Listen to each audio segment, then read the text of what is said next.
이사야서에 들어왔습니다. 본문은 53장에서 초두에 있는 말씀을 함께 정하고 교독했습니다.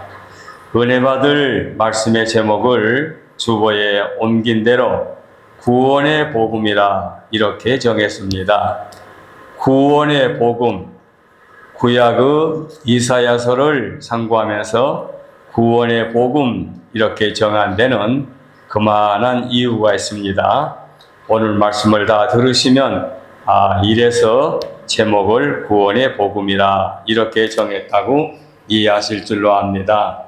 자, 그러면 구원의 복음으로 이사야서를 상고하게 됐는데, 먼저 서론으로 말씀을 드릴 것은 구약 창세기부터 에스더까지, 구약 창세기에서 에스더까지는 무슨 책입니까? 모세 오경과 역사서이지요. 이 창세기로 에스더까지의 말씀은 히브리 민족의 흥망을 기록한 말씀입니다. 그리고 욥기서에서 아가서까지 시적인 책, 성문서지요. 이 책은 히브리 민족의 황금기에 기록된 말씀입니다. 그리고 이사야서에서 말라기까지 무슨 책인지 아시죠? 대소선지서. 이 말씀은 히브리 민족의 망할 때에 기록된 말씀들이지요. 선지서는 모두 합해서 17권입니다. 그 17권, 17권 중에 대선지서가 5권, 소선지서가 12권 이렇게 분류하게 되지요. 그 선지서로 나누게 된 것은 다른 의미가 아니고 기록된 말씀의 분량 때문에 분류된 줄로 압니다. 그래서 대선지서는 이사야서, 예레미야서, 그 다음에 에레미야, 예가가 포함되지요. 예레미야가 기록했기 때문에. 그리고 에스겔, 다니엘 이렇게 선지서가 나오고, 그 다음에 소선지서는 호세아부터 말라기까지 호세아, 요엘, 아모스, 미가, 나움, 하박국, 스바냐, 학개, 스가랴, 말라기 12권이 소선지서입니다. 이 말씀을 이제 우리가 공부하기 위해서 첫 시간으로 이사야에 들어왔지요. 자, 이사야는 대선지서 첫 번째 책으로 방대한 분량을 갖고 있습니다.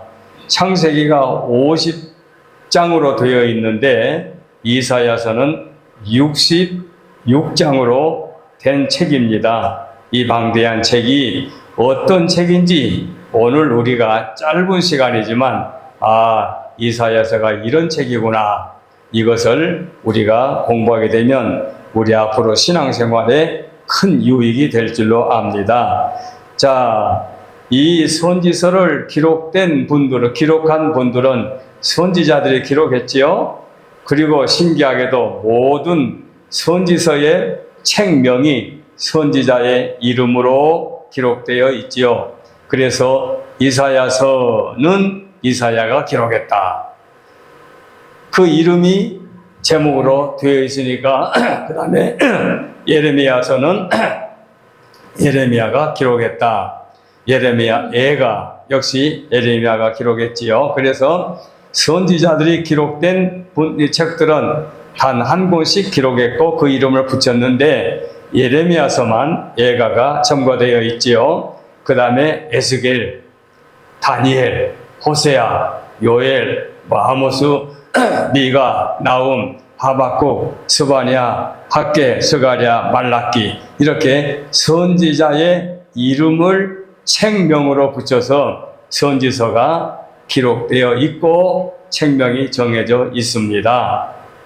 자, 그런데 이 선지서가 언제 기록되어 있느냐? 그 선지자들이 히브리 민족의 멸망 때부터서 복구할 때까지 기록된 책입니다. 그래서 북왕국은 주전 이미 앞에 공부한 대로 734년에서 주전 721년에 몰락했고, 그 다음에 이때에 활동했던 선지자가 요엘, 요나, 아모스, 호세야, 이사야, 미가, 이런 분들이 이때 활동을 했지요. 그리고 남쪽 유다가 망한 것은 주전 606년으로 586년에 몰락했지요. 이때에 활동했던 선지자들이 예레미야, 에스겔, 다니엘, 오바다, 나훔, 하박국, 스보냐 같은 분들이 그때 활동했습니다. 그리고 이 민족의 복구는 주전 536년에서 444년에 복구가 되었지요. 그리고 이때에 활동했던 선지자가 말라기, 학개, 스가랴 이런 분들이 그때 활동을 했습니다. 자, 오늘 우리는 그 선지자들의 활동, 선지서의 첫 번째 시간으로 이사야서를 공부하게 되는데, 도대체 이사야가 어떤 책이냐? 그리고 제가 여러분에게 이사야에 대해서 아는 바가 있습니까? 아는 대로 말씀해 보세요 하면은 다 각자 아는 대로 말씀을 하겠지요. 이사야서는 66권으로 기록되어 있는데 이사야 선지자가 기록된 말씀입니다. 뭐 이렇게도 답이 되는 거지요. 자, 그 정도에서 조금 더 깊이 들어가기 위해서 오늘 우리는 이사야서가 어떤 책인지 제가 준비한 대로 말씀을 전해드리도록 하겠습니다.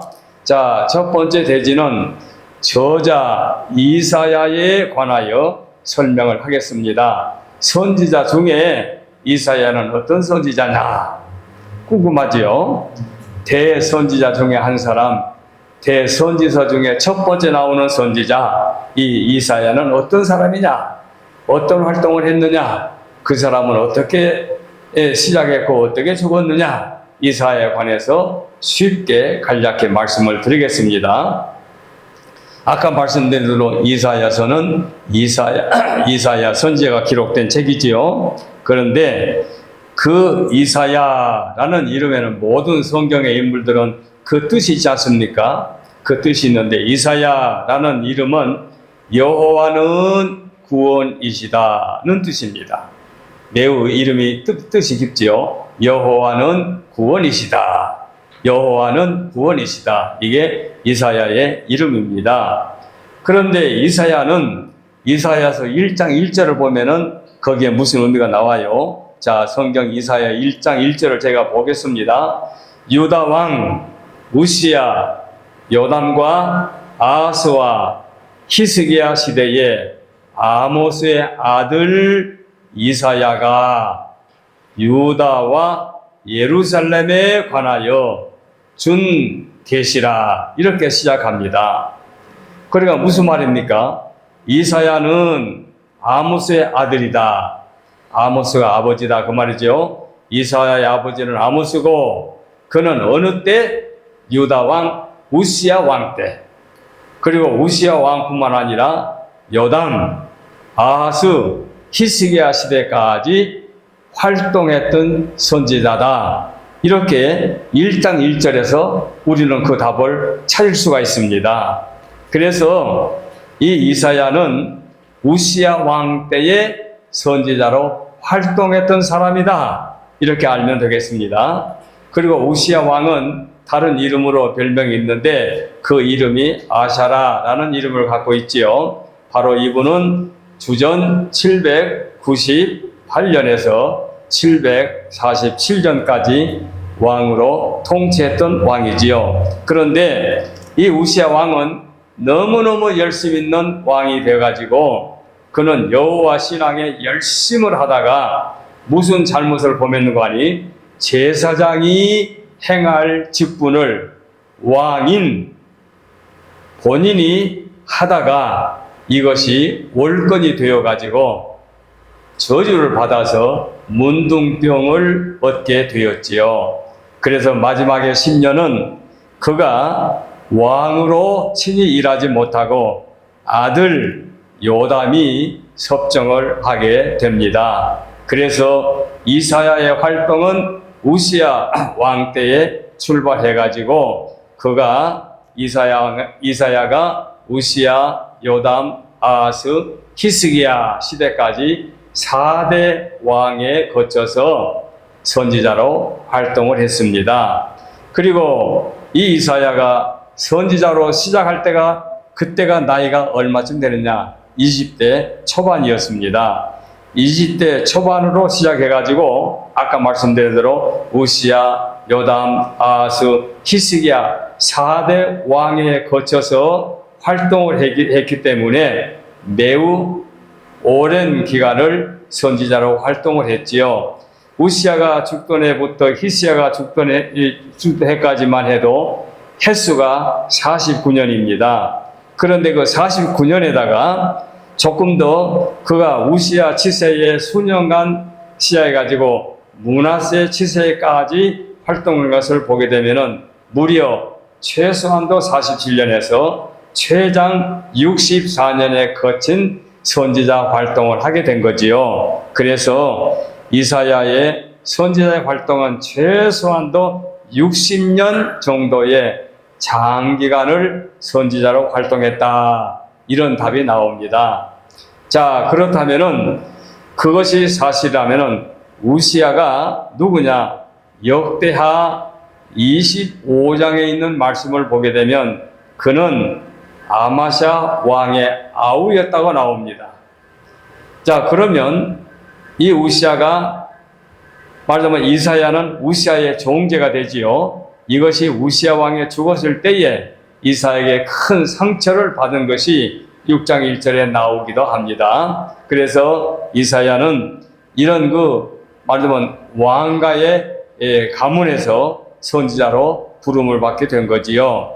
그는 결혼해서 아내도 역시 선지자로 활동을 했습니다. 8장에 보게 되면 그래서 위에서 말씀대로 우시야, 요담, 아하스, 히스기야 왕 때에 확실하게 선지자로 봉사한 선지자였습니다. 그가 우시야 왕이 죽던 해에 성전에서 하나님의 사명을 받을 때 6장에는 말씀으로 그가 처음으로 부르심을 받았다 이렇게들 말하는데 그것은 처음이 아니고 벌써 선지자로 부름을 받았는데 그때에 다시 한번 확인차 하나님께서 불러서 그에게 사명을 주신 것으로 해석하는 학자들도 많습니다. 그래서 이사야는 이렇게 내 왕의 역대기에 활동을 했는데 그 시대에 함께 선지자로 활동했던 사람이 아모스, 호세야, 미가 같은 선지자가 함께 활동을 했습니다. 그러나 그들이 서로 교통하거나 만나서 함께 선지자로서 뜻을 같이 한 건 아니고 그들은 어떤 교신이 있었던 것은 성경에 전혀 근거가 없습니다. 선지자로 활동을 한 것뿐이죠. 그래서 이사야 선지자는 선지자들 중에서 선지자라 해가지고 대선지자 이사야 이렇게도 부르기도 하고 또 이사야를 만민의 선지자라고도 부릅니다.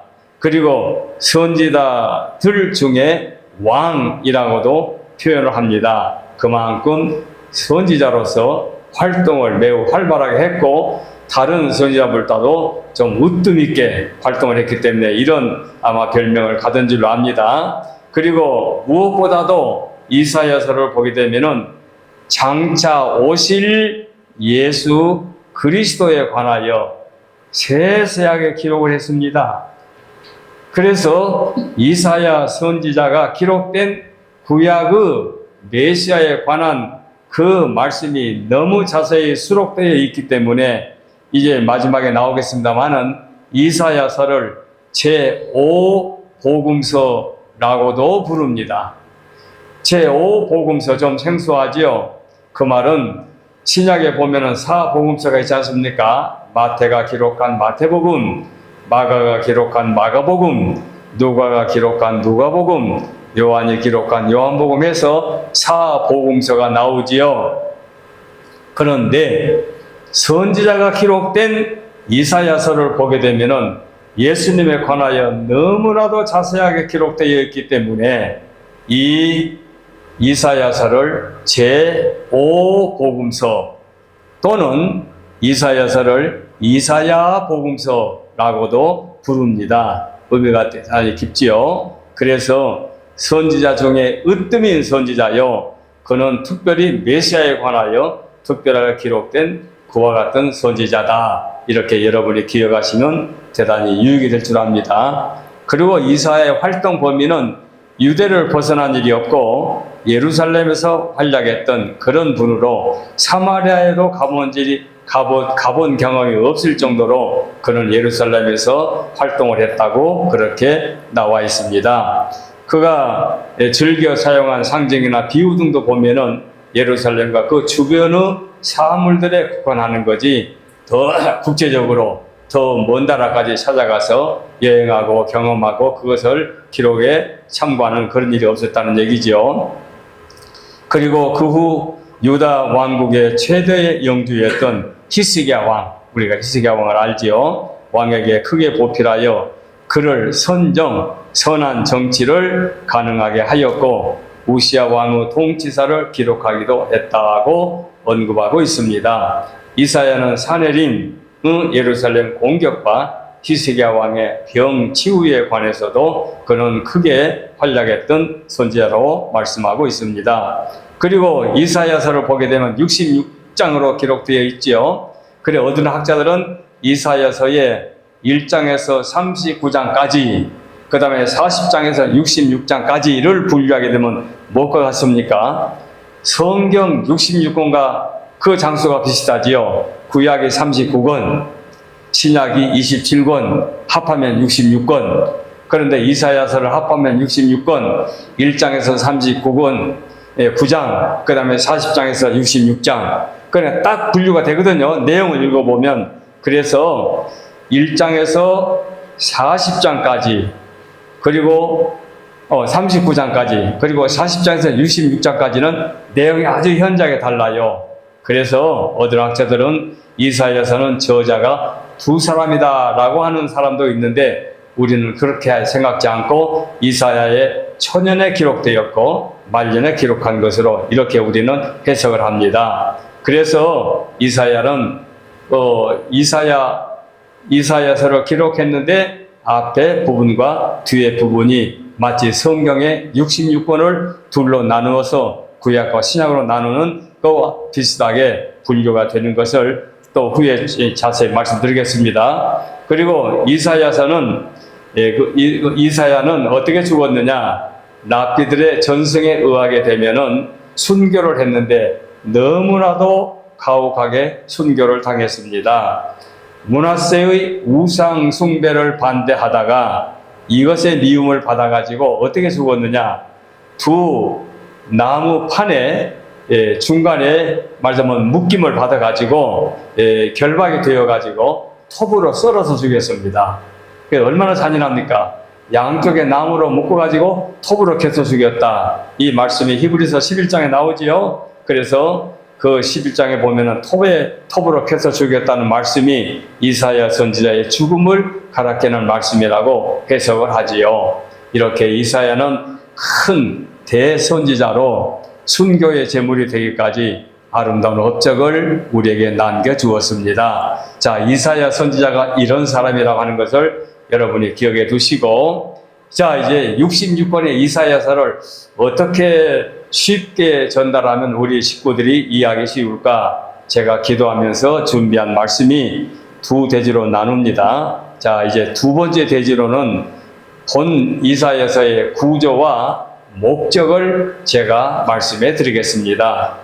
이사야서를 장절, 내용 분해를 다 설명해 보아야 여러분이 다 기억 못 하실 것이고, 쉽게 제가 분류를 하겠습니다. 이사야서를 크게 둘로 나눌 수 있습니다. 어떻게 나누느냐? 제1부는 심판의 책으로 1장에서 39장까지. 그 다음에 1부는 심판의 책, 2부는 위로의 책, 구원의 책으로 40장에서 66장까지 이렇게 크게 둘로 나눕니다. 크게 둘로 나눠가지고 다시 제1부로 들어가서 심판의 책에서 1장에서 6장까지는 심판의 약속의 메시지이고, 그 다음에 7장에서 12장까지는 유다에 대한 아람, 이스라엘 동맹의 공격 시에 대한 예언이고 13장에서 23장까지는 열방에 대한 심판의 선언이고 24장에서 27장까지는 심판과 약속의 메시지, 그리고 28장에서 33장까지는 6번 화 있을 줄자는 말씀이고 34장에서 35장까지는 심판의 약속의 메시지, 그리고 36장에서 39장까지는 아시리아 위협의 바벨론 포로의 역사적 전이에 관하여 말씀하고 있습니다. 이렇게 제 1편인 이제 일부가 이제 말씀이 되어진 다음에 제 후편에 보면은 제 2부로 가면은 40장에서 66장까지는 위로의 책으로 40장에서 48장까지 이스라엘의 구원과 회복이 나옵니다. 그래 여러분이 이사야서를 쭉 읽다가 39장 읽고 40장 들어가게 되면 혁혁하게 그 내용, 그 의미가 배경이 달라져요. 신기하죠? 그리고 이제 40장 이후 보면 이제 위로의 말씀으로 계속 이어지지 않습니까? 그 다음에 49장에서 57장까지 종의 사역과 이스라엘의 회복이 나옵니다. 그리고 58장에서 마지막 장까지는 영원한 구원과 영원한 심판에 관한 말씀입니다. 마태, 요한계시록 마지막 부분에 신천과 신제, 새하늘과 새 땅에 관한 말씀 같은 의미가 있지요. 이렇게 해서 이제 논하게 되는데 이 이사야서를 또 다른 범위에서 어떤 목적이 있느냐, 그 특징이 뭐냐, 특징을 찾아보게 된다면은 첫째, 이사야가 무엇에 관하여 경계하는 거니? 우상 숭배에 관하여 철저하게 경계합니다. 아주 혁혁하게 나옵니다. 그래서 심지어 야 너희들이 나무나 돌로 조각상을 만들어 가지고 너의 신이다 우리를 보호해준다 이렇게 노래 부르다가 위기를 당할 때는 다 버리고 하나님께 나 살려주세요 하지 않겠느냐 하면서 우상 숭배에 아주 백해무익한 것이라고 경계를 하는데 그게 무려 2장에서 10장에서 17장에서 19장에서 27장에서 42장에서 44장에서 65장에서 66장에서 이 말씀이 계속하여 나옵니다. 그러니 특징으로 보면은 우상 숭배에 대한 경계가 아주 신랄하게 나옵니다. 이것이 특징이고 그 다음에 두 번째로는 정치적으로는 철저하게 중립을 지킵니다. 이 세상 어떤 나라에 휩쓸리지 않고 어느 정치각에 휩쓸리지 않고 오직 여호와 하나님만을 섬기도록 그렇게 강조합니다. 그래서 정치적으로 중립을 지키는데 히스기야 같은 현명한 왕도 한때 아수르 강압에 굴복하여 공세를 바친 일이 있는데 이사야는 그런 것을 전혀 용납지 않습니다. 그와 같은 정치적 중립을 지키는 것이 특징이고 더 나아가서 더 놀라운 것은 그리스도의 계시, 예수 그리스도의 계시에 대하여 나온 것이 특징입니다. 아까 제가 제5복음서라고 말씀했지요. 이사야 복음 제5복음서 그만큼 그런 별칭을 받을 만큼 그리스도에 관하여 계시된 말씀이 이사야서에 자세히 수록되어 있습니다. 그래서 장차 오실 그리스도의 탄생, 그 다음에 그리스도의 생애, 그리스도의 고난, 그리스도의 부활, 죽음과 부활, 그리스도의 승천, 그리고 그리스도의 재림에 관한까지 아주 자세하게 기록되어 있습니다. 그래서 메시아 또는 그리스도의 선지자라고도 부릅니다. 이사야 선지자는 누구냐? 그분은 메시아에 관하여 그리스도에 관하여 증거하는 선지자다. 이렇게까지 칭을 얻을 정도입니다. 그리고 그리스도의 계시를 그는 마지막에 무엇으로 결부를 시키는 거니? 구원의 결부를 시킵니다. 그러니까 구원에 관해 두 가지로 말합니다. 하나님께서 이방 나라에서 이스라엘 백성을 구원해 주시는 구원의 약속을 말씀하시고 그 다음에 두 번째로는 최후 종말에 그리스도를 통하여 인간의 구원받을 것을 말씀해 주십니다. 이것이 이사야서의 광범위한 그와 같은 그리스도 계시에 관한 말씀이지요. 그래서 그리스도의 그 구원의 왕국을 말씀해 드리는데, 구속에 관하여 초림에서부터 시작합니다. 그래가지고 재림에서 완성되는 이런 참으로 놀라운 계시의 말씀을 말씀하고 있습니다. 이것도 성경 구절이 나오는데 생각하겠습니다. 그리고 이 본서의 문체, 이 문체는 참으로 고고하고 존엄성이 강직성, 냉정성, 그리고 표현의 장래성과 권위성이 있어서 아주 간결하고 특별한 그런 문체를 가지고 있습니다. 그래서 아름다운 시문학이며 풍부한 어휘를 가지고 이사야서를 기록했기 때문에, 이사야서를 읽게 되면 그 시대에 이런 그 어휘와 대구법으로 기록했다는 것을 감탄할 수 있습니다. 그리고 나아가 상징법과 사실적이며 어떤 색채로도 규정 지을 수 없고 경우를 따라서는 자유롭게 변천하는 풍부하고 다양한 아름다운 문체로 기록된 것이 특징입니다.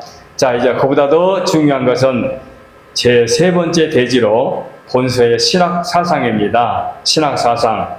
자, 신학적으로 그러면 내용이 뭐냐 이거지요. 신학적으로 내용은 참으로 장대하고 위험에 차이 있는 그와 같은 내용인데, 자, 이것도 또 정리를 해보자면, 자, 여호와의 구원, 자기의 이름 글자대로 여호와의 구원에 관해서 어떻게 정리하느냐. 신관, 신론, 하나님에 관하여 그는 하나님은 유일하신 하나님, 창조주 하나님. 그래서 이사야가 본 하나님은 유일신 하나님으로 천지를 창조하신 그런 하나님이시다. 그래서 모든 인류는 완전하신 창조주 하나님 앞에 죄를 고백하는 인간이 되어야 한다는 것이죠. 그래서 죄의 책망으로 끝나는 것이 아니고 구원의 역사로 하나님께서 메시아를 보내주심으로 메시아를 통하여 구원을 얻게 된다. 그래서 신론, 신관에 관해서는 그야말로 이사야는 창조주이시며 거룩하신 하나님으로 모든 선지자의 신학적 근거를 세워주기도 했습니다. 이것이 신관입니다. 그 다음에 메시아관. 궁극적으로 구원은 하나님께서 메시아를 통하여 성취해 주신다 이겁니다. 장차 오실 메시아. 그 메시아는 하나님께서 구속주로 이 땅에 보내주셔가지고 그분을 통해서 인류는 구원을 얻는다. 그래서 메시아적, 복음적 선지자로, 구속적 선지자로 이 이사야는 복음을 증거하는 말씀이기 때문에 이사야의 복음으로 말하고 있습니다. 메시아관이 투철합니다. 다른 선지자에 비해서. 그리고 구원관, 메시아관과 구원관은 관계가 있는데 구원관은 두 가지로 아까 말씀을 드렸지요. 먼저는 이스라엘의 구원입니다. 이스라엘의 회복, 선민 이스라엘이 아수르나 바벨론의 포로가 되어서 끌려간다 할지라도 최후에 하나님께서 회복시켜 주신다. 그래서 선민들은 하나님이 최후에 구속해 주신다는 약속을 말씀하시고, 더 나아가서는 세상 끝날에 메시아를 통하여 인류가 구원을 얻는다는 유일신 하나님이 오직 구원의 길은 예수 그리스도 한 분으로 구원의 길을 만들어 주셨다고 하는 것을 말씀해 주십니다. 그러니 이사야가 어떤 선지자인 걸 짐작할 수가 있지요. 그 다음에 종말관은 메시아가 전하는 구원은 메시아 시대의 메시아 왕국으로 표현하는데, 메시아 시대의 평화와 안전의 시기로 그 시기는 다윗의 왕위를 이어서 이 땅에 왕중의 왕으로 오실 것을 말씀하고 있습니다. 그래서 메시아를 통하여 세상의 모든 죄는 제거되고 그리스도로 말미암아 새하늘과 새 땅이 정개될 것을 그는 말씀하고 있습니다. 그 세계가 무궁세계, 신천신지, 새하늘과 새 땅, 영원한 하늘나라를 약속하고 있습니다. 이렇게 이사야는 이런 철저한 확실한 사명감을 갖고 이런 신학적 사상을 가지고 이 말씀을 기록했습니다. 자, 결론에서 또 추가로 말씀을 드릴 말씀이 있습니다. 결론적으로 이사야서는 별칭을 갖고 있어요. 별칭이 있는데 참 재미가 있어요. 자, 아까 말씀드린 대로 이사야서의 별칭은 뭐냐? 첫째, 이사야 복음, 마태 복음, 마가 복음, 누가 복음, 요한 복음, 이사야 복음. 이렇게 이사야 복음이라는 별칭을 갖고 있고, 또 다른 말로는 제5복음서라고도 합니다. 사복음은 신약에 나오지 않습니까? 그래서 신약 사복음에다가 플러스 하나 더 제5복음서. 이렇게 이사야서는 제5금서 이사야 복음이라는 그런 그 별칭을 갖고 있습니다. 구약의 어떤 책에서도 찾아볼 수 없는 그런 메시아관이 투철하기 때문에 이렇게 오복음서 이사야 복음이라는 그런 그 제목을 이제 별칭을 갖고 있습니다. 그래서 그리스도에 관하여 아까 말씀드린 대로 탄생, 생애, 죽음, 부활, 승천에 관하여 대속적 죽음에 관하여 말씀하고 있지요. 그래서 우리가 아까 이사야서 53장을 본 이후도 그 메시아에 관하여 기록된 말씀이기 때문에 오늘 본문을 53장의 말씀을 본문으로 정하고 구원의 복음이라 이렇게 정하고 이사야서를 공부하고 있습니다. 그 다음에 메시아에 대한 예언에 대해서 메시아의 오실 것과 탄생하실 것과 요한의 사명 그리고 예수님의 종으로서의 활동, 그리스도의 죽으심과 구속, 그 다음에 복음의 초대, 그리고 죄인을 구원하는, 그리고 그리스도의 임무에 관하여 철저하게, 확실하게 이사야서에서 말씀하고 있는데 59장, 그 다음에 7장, 40장, 42장, 그 다음에 53장, 55장, 61장에 기록되어 있는 말씀이 메시아에 관한 말씀입니다. 그런데 또 재밌는 것은 그리스도에 관한 호칭이 다양합니다. 예수 그리스도, 예수님, 그리스도, 주, 우리가 이렇게 이제 예수님에 관하여 여러 이름을 부르지 않습니까? 그와 마찬가지로 이사야서에는 다양한 호칭이 있어요. 뭡니까?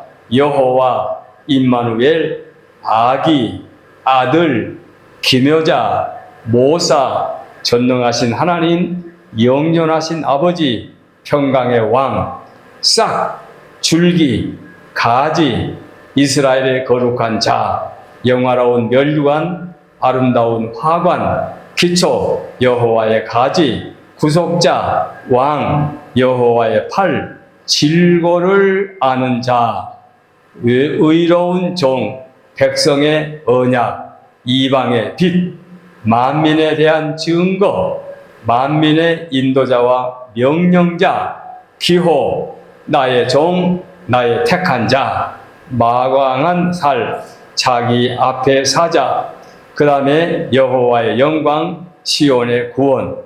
이와 같이 엄청난 아주 다양한 호칭을 이사야서에서 발견할 수 있습니다. 그리고 이사야에 나타난 예수님의 생애는 어떠냐? 아까 말씀드린 탄생 7장에 나오지요. 가족 11장에 나옵니다. 기름 부음 11장에 나옵니다. 성품 11장에 나옵니다. 죽음 오늘 본문 53장, 그 다음에 단순한 생활 7장, 그 다음에 유순하심 42장, 예수님의 부활 25장, 영광의 통치 이사야 11장, 32장에 나옵니다. 그래 얼마나 그리스도에 관하여 자세히 언급되어 있습니까? 그래서 그리스도에 관한 말씀을 했기 때문에 이렇게 이사야서를 제5복음서 또는 이사야 복음이라고 말씀을 붙일 정도로 별명이 있습니다. 그 다음에 또 한 가지 별명이 있어요. 이사야가 무슨 별명을 갖고 있느냐? 구약의 로마서라는 별명이 있습니다. 그 말은 무엇입니까? 신약의 로마서를 먼저 여러분 아시면은 신약의 로마서에 모든 사람은 죄인이다. 죄로 말미암아 피할 수가 없다. 정죄를 피할 수가 없다. 이렇게 적나라하게 말씀하신 다음에 예수 그리스도를 통하여 구원받는다고 하는 것이 로마서의 골자지요. 그래서 로마서는 신약의 교리서라고 말하지 않습니까?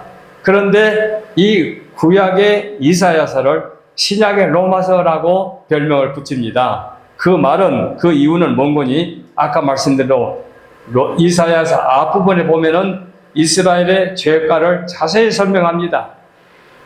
그래서 그야말로 아무 소망이 없는 죄로 말미암아 완전히 파괴된 그런 말씀을 하신 다음에 이사야서 후반부를 보게 되면은 낱낱이 영광스럽게 회복되어지는 역사를 말씀하고 있습니다. 그래서 신약의 로마서와 같이 이사야서를 구약의 로마서라고 별점을 붙입니다. 그 다음에 세 번째로 무슨 별명이 있느냐? 이사야서는 성경의 축소판이라고 말씀을 드립니다.